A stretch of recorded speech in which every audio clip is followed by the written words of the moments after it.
자, 여기 계신 분들과 함께 인사 한번 하겠습니다. 하나님이 우리의 능력 되십니다. 인사하겠습니다. 하나님이 우리의 능력 되십니다.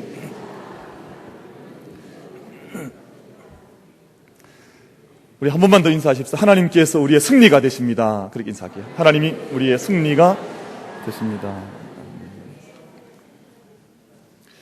자, 믿으십니까? 간밤에 잠을 잘 주무셨습니까? 잘 주무신 분도 계시고 잘 주무시지 못한 분도 계시고, 저는 잠이 잘 안 오더라고요.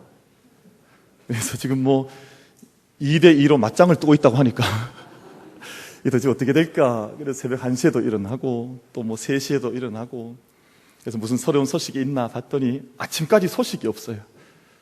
제가 1부 예배 마치고 잠깐 내려갔더니 지금 정회했다 그러더라고요. 오후 3시면 다시 모인다고 그래요.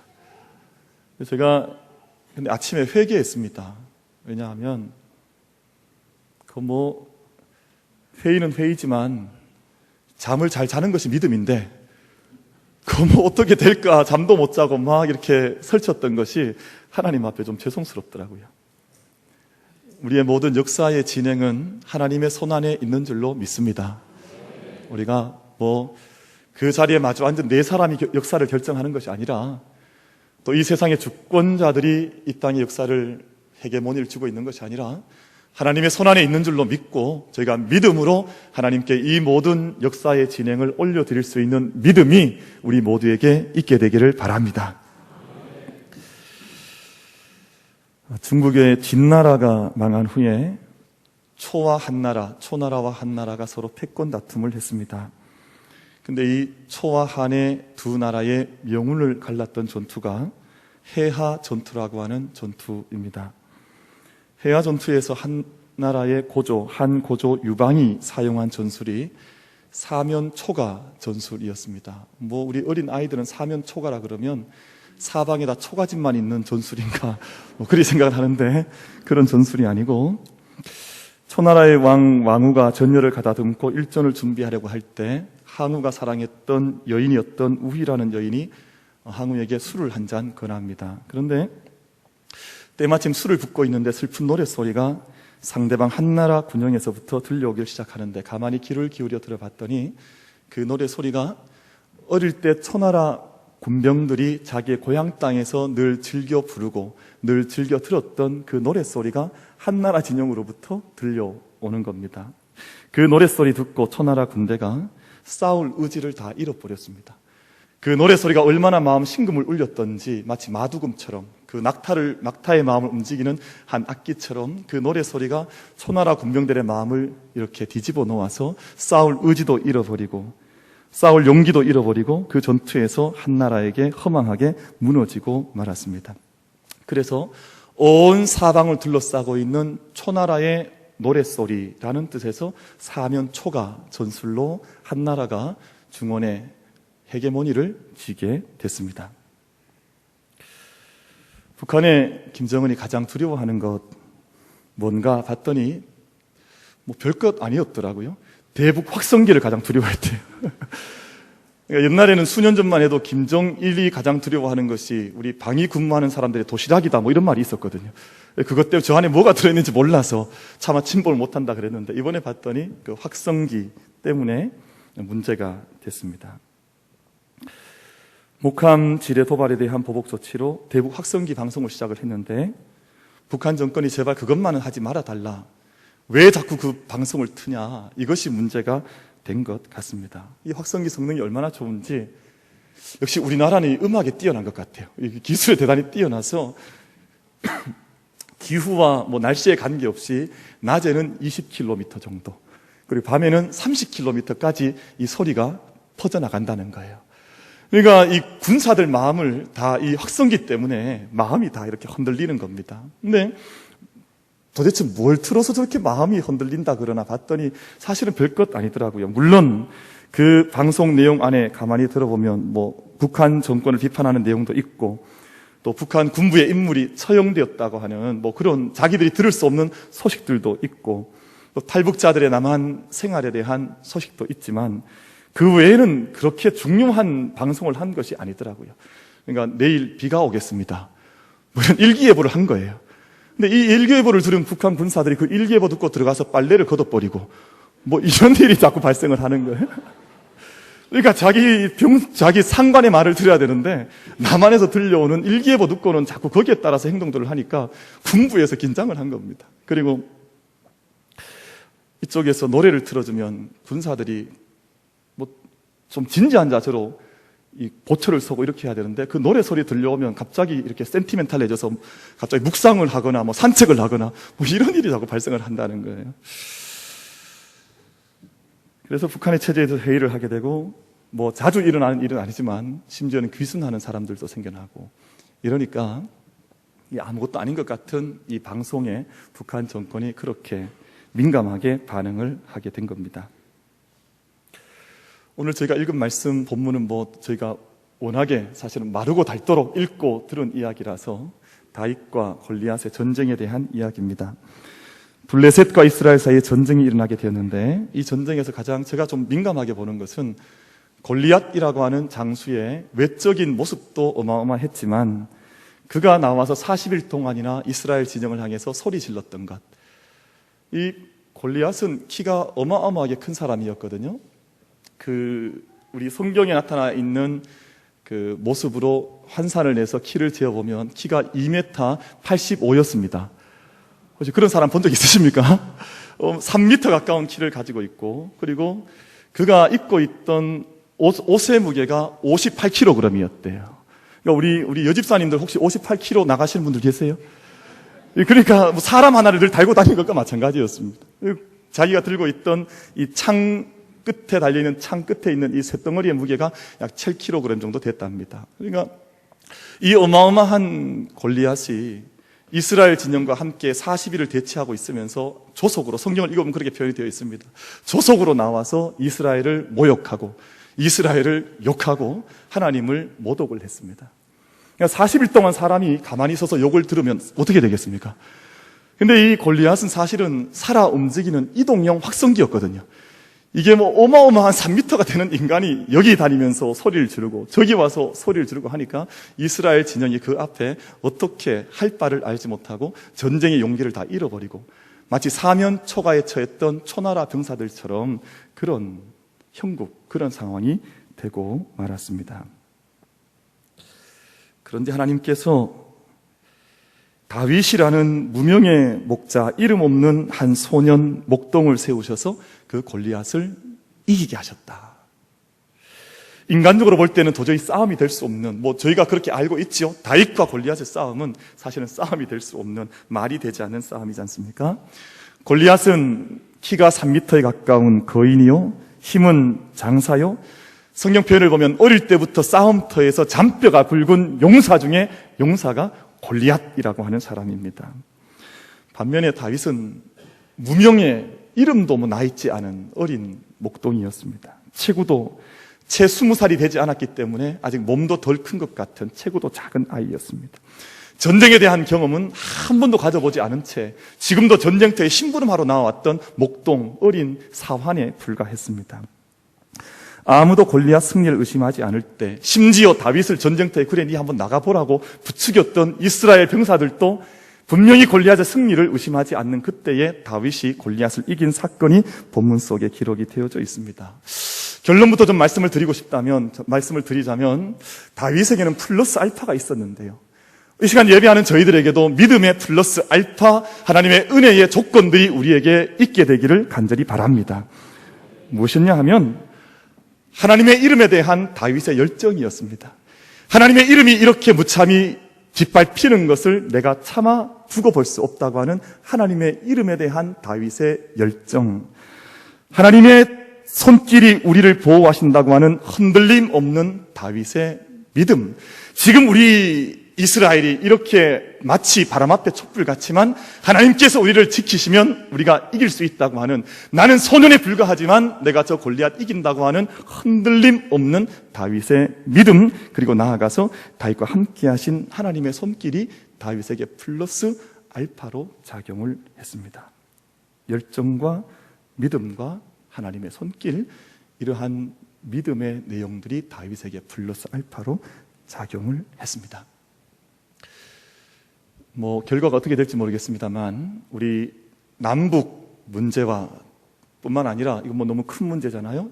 이 문제뿐만 아니라 우리 개인사까지, 우리 개인의 작은 우리 인생사의 문제까지 하나님 플러스 알파가 우리 가운데 친히 역사해 주셔서 우리의 삶이 승리하는 삶 되기를 주님의 이름으로 축원을 드리겠습니다. 승리하셔야 돼요. 우리 자유 계신 분과 함께 인사하겠습니다. 승리의 삶을 사시기를 바랍니다.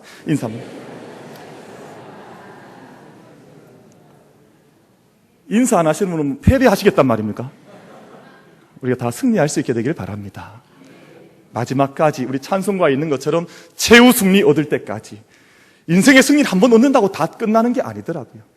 아무리 큰 승리의 승기를 잡은 것처럼 보여도 마지막에 가서 믿음의 하나님 앞에 가서 웃을 수 있는 사람이 진정한 승자이지. 그래서 인생은 계속해서 달려가야 하는 우리의 싸움의 도상 가운데 있는 것이죠. 다윗이 형들에게 식량 전하기 위해서 전쟁터에 나갔다가 그 참혹한 소리를 듣게 됩니다. 제가 말씀드렸던 것처럼 골리앗의 외침 소리 듣게 되는데요. 다윗이 그 장면을 어린 다윗의 눈으로 바라보는데 다윗이 이해할 수가 없는 겁니다. 골리앗이라고 하는 어마어마한 큰 거인이 와서 소리를 지르면 이스라엘 백성들이 마치 정말 주풍의 낙엽처럼 떨어져 그 전쟁에서 도망치는 모습이 전쟁터에서 이렇게 나타난 겁니다. 골리앗이 하나님의 이름 모욕해도, 이스라엘을 모욕해도, 이스라엘의 군대를 모욕해도 아무런 한 사람도 그 진영에서 골리앗에게 대적해서 그렇지 않다고 항변하는 사람이 없는 거예요. 어린 다윗에게는 그것이 이해되질 않았습니다. 왜 저 할례받지 못한 이방의 사람이 하나님을 모욕하는데 이 많은 수많은 이스라엘 군병들이 모여 있으면서도 왜 아무도 저 골리앗에 대해서 항변하지 못할까? 이것이 어린 소년 다윗 마음속에 들어왔던 질문이었습니다. 그에게 일어났던 믿음의 퀘스천이었습니다. 실제로 전쟁이 일어나면 얼마나 두렵겠습니까? 저도 전쟁에 대한 이렇게 묵상을 해보면 너무 참혹해서 정말 실제로 전쟁이 일어나거나 아니면 IS 같은 흉악한 무리들이 우리들 가운데 임하거나 하면 정말 이게 어떻게 될까 하는 생각들 때때로 할 때가 있습니다만 전투가 벌어지면 낙심할 수도 있고 패배스라는 경험을 할 수도 있고 염려와 근심이 우리를 지배할 수도 있습니다. 그런데 오늘 말씀을 읽어봤더니 지금 사울과 이스라엘의 문제는 그런 문제가 아니었습니다. 아직 전쟁이 일어나지도 않았습니다. 아직 칼을 한번 휘둘러 보지도 않았습니다. 아직 실제로 붙어서 싸우지도 않았음에도 불구하고 단지 울려 퍼지는 소리 때문에 사면의 초가 사면에 울려 퍼졌던 초나라의 노래 소리 때문에 모든 병사들이 마음이 무너져 내렸던 것처럼 지금 사울 왕과 이스라엘 백성들 마음이 그 노래 소리 앞에서, 그 외침 앞에서 쓰러져 버리고 말게 된 것입니다. 이때 어린 소년 다윗이 등장을 한 것이지요. 다윗의 모습 오늘 본문의 17장에 쭉 읽어보면 몇 가지 좀 독특한 다윗의 모습을 볼 수 있는데 그 소리를 듣고 나서 다윗이 보였던 반응은 사람들 그 진영 속으로 다니면서 내가 저 사람과 싸우고 싶다, 이 소문을 내기 시작했습니다. 내가 저 사람과 싸우게 되면, 내가 만약에 이기면 왕이 내게 어떤 응답을, 어떤 선물을 줄까, 이것을 막 묻고 사람들한테 다녔습니다. 사람들이 뭐라고 생각했을까요? 저 하루강아지 본무섬들도 모르고 철이 없으니까, 아직 나이가 어리니까, 아무런 좌우를 구별할 줄 모르니까 저렇게 하고 다니는 것 아니냐, 사람들이 그렇게 생각을 했습니다. 근데 그렇게 다니니까 그 소리가 아마 사울 왕에게까지 들어갔던 것 같습니다. 이상한 목동 하나가 와서 자기가 골리앗과 싸우겠다고 소리치고 다니는데 왕이 어떻게 할까요? 사울 왕이 좀 데려오라, 그렇게 얘기를 한 것 같아요. 그게 오늘 32절 제가 처음 읽었던 오늘 본문 말씀의 첫 절의 말씀이에요. 우리 한번 이 말씀 같이 한번 읽어보실까요? 32절 말씀 같이 한번 읽겠습니다. 시작. 다윗이 사울에게 말하되 그로 말미암아 사람이 낙담하지 말 것이라. 주의 종이 가서 저 블레셋 사람과 싸우리이다 하니. 아멘. 여러분, 보통 경우에는 부모가 자녀를 위로하는 것이 맞고 또 지도자가 자기를 따르는 백성들을 아름다운 말로 또 소망 있는 말로 격려해서 이끌어가는 것이 맞지 않습니까? 그런데 오늘 한 나라의 왕이었던 사울은 백성들보다 머리가 하나보다 크다 할 만큼 이스라엘 중에서는 가장 큰 용사 중에 용사였습니다. 다윗은 아직 20살이 채 되지 않은 목동 중에 이름도 없는 무명의 목동이었습니다. 그런데 두 사람의 조우하는 자리, 만나는 자리에서 먼저 입을 열었던 것은 사울이 아니라 다윗이 먼저 입을 열었다고 했습니다. 그리고 지금도 골리앗 때문에, 블레셋 때문에 마음을 졸이고 있는, 모든 어떻게 해야 할지 방향을 잡지 못하는 사울 향해서 위로하고 그를 격려하고 두려워하지 말아라, 내가 저에게 가서 싸우겠노라, 그런 말을 건네는 다윗의 말을 저희가 확인할 수 있었습니다. 다윗 마음속에는 자신을 붙들어주는 하나님에 대한, 하나님의 이름에 대한 열심, 하나님에 대한 열정, 우리 인수지에즘이라 그러죠. 하나님에 대한 뜨거운 열정이 있어서 그것을 깨뜨릴 수 없어서 내 앞에 왕이 있든 골리앗이 있든 누가 있든 내 안에 있는 믿음으로 사람을 격려하는 일, 모든 상황 속에 하나님의 인도하심을 따라 사람을 세워주는 그 일을 어린 다윗이 감당을 하게 되었던 것입니다. 연단을 많이 받은 사람은 위기를 겪으면 겪을수록 침착해지고 승리할 수 있는 길을 볼 수 있고 믿음의 자세로 모든 일을 대처해 나갈 수 있지요.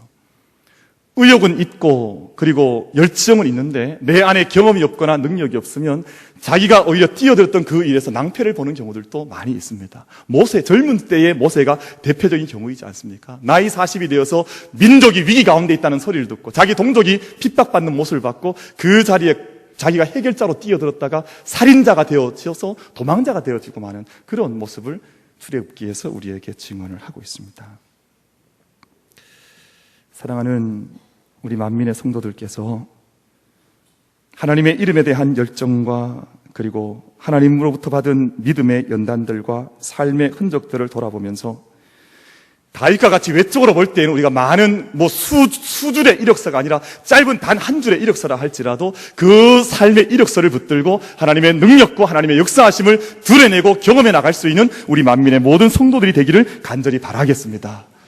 하나님에 대한 열정과 그리고 자기의 하나님의 함께 하심에 대한 이름에 대한 자기의 뜨거움이 있었을 때 다윗은 사울 앞에 서는 것, 골리앗 앞에 서는 것을 주저하지를 않았다는 것이죠. 다윗은 전쟁터에 나가서 싸워본 경험이 한 번도 없었습니다. 경험이 좀 있어야 전쟁터에 나갈 수 있을 텐데 한 번도 없고, 단지 경험이라고는 자기가 양을 지킬 때, 자기 양떼 돌볼 때 공격해오는 사자라든지 곰이라든지 이런 맹수들과 싸워본 경험밖에는 가지고 있지를 않았습니다. 그런데 중요한 것은 이 경험이에요. 남들이 돌아보지 않는 경험이지만 다윗에게는 자신의 경험이 있었던 거예요. 나의 경험. 신앙생활 할 때 경험이 필요 없다고 말하는 사람들도 있습니다만 그렇지 않습니다. 내가 하나님 만났던 경험, 내가 은혜 받았던 경험, 내가 도움받았던 경험이 결정적인 순간에 하나님께 쓰임받는 요긴한 통로가 될 때가 있는 것이죠. 다윗은 사자나 곰이 와서 자기가 키우던 양떼를 물고 가면 이렇게 물고 가십시오 이런 목동이 아니었습니다. 물고 가면 달려 쫓아갔습니다. 그래서 자기가 개발한 방법으로 이 맹수들과 싸워서 기어코는 그 입을 벌려서 물려가고 있는 양떼를 끄집어내고 마는 그런 목동이었습니다. 자기가 키우고 있는 양들을 위해서 목숨을 바쳐봤던 그런 사람이었기 때문에 지금 이 상황이, 이 전쟁터에서 일어나고 있는 상황이 어떤 상황인가를 어린 다윗이지만 직감적으로 이해를 하게 된 겁니다. 뿐만 아니라 다윗이 동물과 싸우는 동안 놀라운 경험을 하게 되는데요, 그곳에서 살아계신 하나님을 만나는 경험을 했습니다. 단지 동물들과 싸우는 경험이 아니라 자기의 일상이지만 그 일상 가운데에서 자기를 도와주셨던 살아계신 하나님을 다윗이 만났더라, 그 말이에요. 우리 36절과 37절 말씀 우리 같이 한번 읽어보겠습니다. 36절과 37절 말씀, 다윗이 어떻게 자기의 경험들을 쌓아나갔던가, 다윗이 어떻게 자기의 경험을 만들어갔던가, 36절과 37절 한번 같이 읽겠습니다. 두 절입니다. 시작. 주의 종이 사자와 곰도 쳤은즉 살아계시는 하나님의 군대를 모욕한 이 할례 받지 않은 블레셋 사람이리까 그가 그 짐승의 하나와 같이 되리이다. 또 다윗이 이르되 여호와께서 나를 사자의 발톱과 곰의 발톱에서 건져 내셨은즉 나를 이 블레셋 사람의 손에서도 건져 내시리이다. 사울이 다윗에게 이르되 가라, 여호와께서 너와 함께 계시기를 원하노라. 아멘.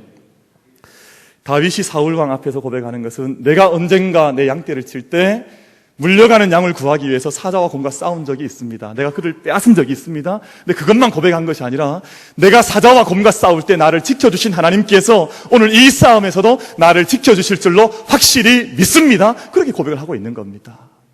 여러분, 자신의 믿음의 경험을 오늘 신앙의 사건으로 만들어낼 수 있는 우리들이 되기를 바랍니다. 내가 가졌던 믿음의 경험이 오늘 나의 신앙의 생활에 사건으로 나타나지 않으면 내가 경험했던, 내게 베풀어 주셨던 하나님의 은혜가 오늘 나의 삶과는 아무런 관계가 없어지고 말게 되는 것이지요. 오늘 본문 말씀을 보면 사울이 좀 이상합니다. 어린 꼬마가 와서 나를 저 전쟁터에 보내주십시오. 내가 나가야 됩니다. 내가 골리앗과 싸워서 이길 수 있습니다. 왕이시여 나를 제발 좀 보내주십시오. 그러면 사울이 어떤 마음이 들어야 정상적인 왕입니까? 한번 묵상해 보셨습니까? 사울이 어떻게 해야 될까요?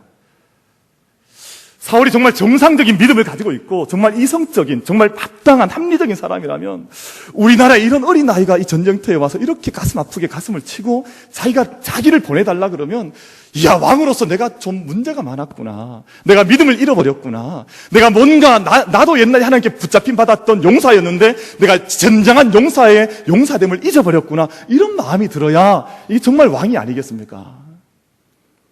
사울이 뭐라고 하냐 하면, 그래, 하나님이 너와 같이 계실 테니까 한번 나와서 싸워봐라. 이 사울 왕이었습니다. 그리고는 자기가 입고 있었던 옷을 벗어서 이 꼬마에게 입혀주고, 자기가 쓰고 있었던 투구를 벗어서 자기 이 아이에게 씌워주고, 자기 칼을 이렇게 들려준 거예요. 다윗이 그 칼을 한번 들어봤는데 몸이 휘청거려 서 있지를 못했습니다. 계속 흔들거리니까 너무 무거우니까 감당이 안 되는 거예요. 여러분, 이 왕이었던 사울과, 여러분, 이 사무엘상 17장은 골리앗과 다윗을 대비하고 있는 것이 아닙니다. 골리앗과 다윗을 벌스시켜서 싸움 붙이고 있는 것이 아니라 지금 누가 진정한 용사인가? 사울이 진정한 왕인가? 다윗이 진정한 왕인가? 사울이 진정한 용사인가? 이 어린 다윗이 진정한 용사인가를 대비시키고 있는 것입니다. 여러분, 이 시간 예배하는 저희들도 사울 왕과 같이 외적인 화려한 옷을 입고 있다고 하는 것을 자랑할 것이 아니라 믿음의 중심, 믿음의 마음, 참된 용사됨의 영혼을 가진 다윗과 같이 우리 그런 믿음의 모습들과 자세를 하나님 앞에, 성도들 앞에 함께 겸허히 내어놓을 수 있는 우리 모두가 될 수 있게 되기를 바라겠습니다. 말씀을 정리해 보면요, 다윗의 하나님은 살아계셔서 역사하시는 하나님이었고 사울의 하나님은 죽은 하나님이었습니다. 한 분 하나님이 때로는 살아계시고 때로는 죽어서가 아니라 살아계신 하나님을 믿고 나아가는 다윗에게는 하나님은 살아계셔서 역사하시는 하나님이었고, 하나님의 살아계심을 알지 못하고 죽은 하나님으로 믿고 있던 사울에게 하나님은 살아계신 하나님이 아니라 죽어있는 하나님일 수밖에 없었습니다. 사랑하는 성도 여러분, 이 나라와 이 민족, 그리고 이 재단, 우리 개인의 모든 성도들 삶 가운데 하나님께서 살아 역사하신 하나님으로 우리 가운데 찾아오시는 그 믿음을 회복할 수 있는 우리 모두가 되기를 간절히 바라겠습니다. 사울이 다윗에게 씌워줬던 갑옷, 투구, 칼, 다윗이 다 던져버렸습니다. 자기에게 맞지 않으니까요. 내 것이 아니니까요. 이것 가지고 나아가서는 승리할 승산이 없으니까 다 벗어버리고 원래 자기 모습대로, 목동 모습 그대로 가지고 전쟁터에 나가게 됐습니다. 제가 생각해 보니까 전쟁터에 무슨 규칙은 있는 건 아닌 것 같아요. 반드시 무슨 군복을 입고 나가야 된다, 뭐 이런 규칙이 전장에는 있지는 않지 않습니까? 물론 어린 다윗이 목동 옷 입고 나가니까 골리앗이 얼마나 비웃었는지 모릅니다. 이스라엘 저것들은 제대로 된 군사 하나 없지 않는가 막 비웃었어요. 그러나 우리 학생들이 비싼 교복 입는다고 공부 잘합니까? 아니죠. 그리고 뭐 질이 좋은, 퀄리티가 좋은 무슨 원단으로 된 군복을 꼭 입어야 전쟁을 잘하는 것이 아닙니다. 다윗은 자신에게 가장 맞는 상태를 가지고 전쟁터에 나가게 되는데 칼 대신 돌 5개, 울매를 들고 전쟁터에 나가게 됐습니다. 나가니까요, 골리앗이 얼마나 욕설을 거칠게 퍼붓는지, 얼마나 거세게 다윗을 저주를 하는지 그 소리가 어마어마하게 전쟁터에 울려 퍼졌습니다. 그런데 다윗이 전혀 동요하지를 않았어요. 이 말씀 보면 회개가 많이 되지요. 저희가 작은 사람의 핀잔 앞에도, 작은 어떤 욕설 앞에도 우리 마음이 얼마나 무너져 내리는지 모릅니다. 이렇게 길 지나가다가도 이렇게 끼어드는 사람 있으면 그냥 이렇게 열어주면 되잖아요. 어떤 분 보니까 나는 꼭 운전하다가 10사람은 내 앞에 끼워주겠습니다, 이런 다짐하는 분들도 있더라고요. 운전하다가 뭐 거칠 일이 있어도 그냥 봐주겠다, 그 말이거든요. 근데 우리가 살아가다가 작은 일들 경험하고 나면 얼마나 마음이 그냥 녹아내리고 무너져 내리는지 모릅니다. 그런데 본문을 보면 다윗은 그렇지 않았습니다. 우리 45절 말씀, 구약 성경 가운데에서 아주 중요한 말씀 가운데 하나지요. 17장 45절 말씀, 그리고 이어서 47절 말씀, 우리 두 절 말씀 한번 읽어보겠습니다. 45절 같이 읽습니다. 시작. 다윗이 블레셋 사람에게 이르되 너는 칼과 창과 단창으로 내게 나아오거니와 나는 만군의 여호와의 이름 곧 내가 모욕하는 이스라엘 군대의 하나님의 이름으로 내게 나아가노라. 아멘. 전쟁하는 방법이 틀리다는 거예요. 내 손에 붙들고 있는 것이 틀리다는 겁니다. 세상적 방법으로 싸우는 것이 아니라 나는 여호와의 이름 붙들고 내게 나아간다. 다윗의 싸움의 방법이었습니다. 우리 47절 말씀 한번 더 읽겠습니다. 시작. 또 여호와의 구원하심이 칼과 창에 있지 아니함을 이 무리에게 알게 하리라. 전쟁은 여호와께 속한 것인즉 그가 너희를 우리 손에 넘기시리라. 아멘. 여러분, 전쟁은 하나님께 속한 것인 줄 믿습니다. 그래서 우리가 기도하는 것이죠. 하나님께 맡겨드리는 것이죠. 사람들에게, 대표자들에게 그 손길이 모든 것 달려있는 것이 아니라 하나님께 달려있다는 것을 믿으면서 다윗의 믿음으로 진정한 용사와 같이 함께 걸어갈 수 있는 우리 모든 성도님들 되기를 바라겠습니다. 뭐 잘 아시는 이야기입니다만 다윗이 골리앗 앞에 섰더니 다윗 마음속에 그런 생각이 들었습니다. 이야, 얼마나 저 녀석이 큰지 대충 던져도 무조건 맞겠구나. 뭐 이게 관역이 얼마나 큰 관역인지 한눈 감고 던져도 이 돌은 다른 데 나갈 수가 없는 거예요. 반드시 골리앗에 가서 명중할 수 있다. 다윗이 돌을 얼마나 많이 던졌습니까? 자기 옆에 돌을 쌓아두고 맹수가 나타나면 다윗이 그때의 돌들은 작은 돌들이 아니었답니다. 웬만한 돌들은 다 주먹만한 돌이었기 때문에 웬만한큼 맞으면 맹수들도 상처를 입고 그리고 용사들도 쓰러질 수밖에 없는 돌이 다윗 시대의 돌이었다는 거예요. 근데 다윗이 얼마나 자신감 있게 돌을 던졌든지 돌이 5개를 들고 갔는데 5개 다 쓸 필요가 없었습니다. 첫 번째 돌에, 물맷돌에 골리앗이 쓰러졌는데요, 본문 말씀 봤더니 그냥 맞고 뭐 골리앗이 기절하고 이 정도가 아니라 이마에 정통으로 맞아서 이 돌이 어떻게 됐다 그랬습니까? 이마에 박혔다 그랬습니다. 정말 아팠겠죠? 얼마나 아팠겠습니까? 막 그 자리에서 뭐 한 번 비명 지를 새도 없이 골리앗이 쓰러지고 만 겁니다. 여러분, 우리의 믿음의 능력과 힘은 바로 이런 하나님에 대한 믿음과 자신감으로부터 우리의 능력이 나타나는 줄로 믿습니다. 믿음의 힘이 더해지지 않고는 이 땅 가운데 참된 인생의 위력을 나타낼 수가 없다, 그 말이지요. 다윗이 하나님에 대한 믿음의 용기로 물매를 돌렸을 때 골리앗을 무너뜨리는데 2개의 돌이 필요하지 않았다 그랬습니다. 미국의 전 대통령 카터 대통령이 올해 연세가 91세랍니다. 그러니까 어마어마하게 연세가 많으신데 아직까지도 왕성하게 뭐 이렇게 활동을 하시죠. 지난주 20일에 애틀랜타에 있는 카터 센터에서 기자회견을 차청을 했습니다. 맹고하니 이분이 피부암이 왔는데요, 피부암의 일종인 흑색종이라고 하는 암이 자기 뇌로 전이가 되어서 이것을 이제 기자회견을 통해서 발표를 했습니다. 이제 암에 대한 치료를 시작한다. 그런데 기자회견 한 시간이 얼마 동안 기자회견을 했는고 하니 45분 동안 진행을 했습니다. 근데 45분 동안 91세 된 어르신이 기자회견을 하는데 시종일관 웃으면서 여유를 잃어버리지 않고 그 자리에서 담담하게 자기의 상황에 대해서 사람들에게 설명을 했습니다. 근데 이런 내용을 말을 했어요. 앞으로 얼마를 살지 모르지만 놀랍게도 마음이 아주 편안합니다. 항암 치료를 하더라도 이번 주, 다가오는 주 주일학교 봉사를 빠지지 않으려고 합니다. 내 생명은 하나님의 손에 달려 있다고 믿습니다. 앞으로도 건강이 허락되는 한 교회에서 하나님이 맡겨주신 봉사활동을 매주 하려고 합니다. 여러분, 91세 되면 자연스러운 고백, 이런 고백이 나올까요? 저는 아닌 것 같아요.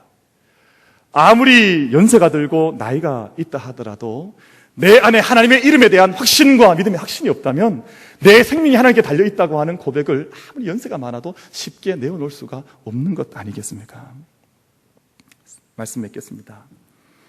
하나님께서 어린 다윗을 주목하셨는데요, 모든 사람이 사울을 포함해서 모든 이스라엘 백성들이 믿음을 잃었을 때 다윗이 믿음으로 하나님을 주목했기 때문에 하나님 역시 어린 다윗을, 목동이었지만 그를 주목해 주셨습니다. 믿음이 없고 확신이 없으면 사면 초가에 둘러싸인 병사들처럼 그 자리에서 세상 소리에 눌려 믿음을 잃어버리고 패배할 수밖에 없지만, 믿음의 사람들이 세상에 어떤 소리가 들려온다 할지라도, 골리앗과 같은 살아있는 확성기가 우리에게 세상의 저주를 퍼붓는다 할지라도 믿음을 가지고 이 땅 가운데 하나님을 향해서 나아가면 우리 모두가 반드시 승리하게 될 줄로 믿습니다. 이 나라가 위기 가운데 있고 이런저런 어려움 가운데 있지만 우리가 세상 것들 때문에 마음 흔들리지 아니하고 어린 다윗과 같이 담대히 하나님 이름을 선포하고 나아갈 때 우리 모든 성도들께서 믿음의 승리를 담대하게 이루어가게 될 줄로 믿습니다. 여호와는 내게 복을 주시고 너를 지키시기를 원하며, 여호와는 그의 얼굴을 내게 비추사 은혜 베푸시기를 원하며, 여호와는 그 얼굴을 내게로 향하여 드사 평강 주시기를 원하노라.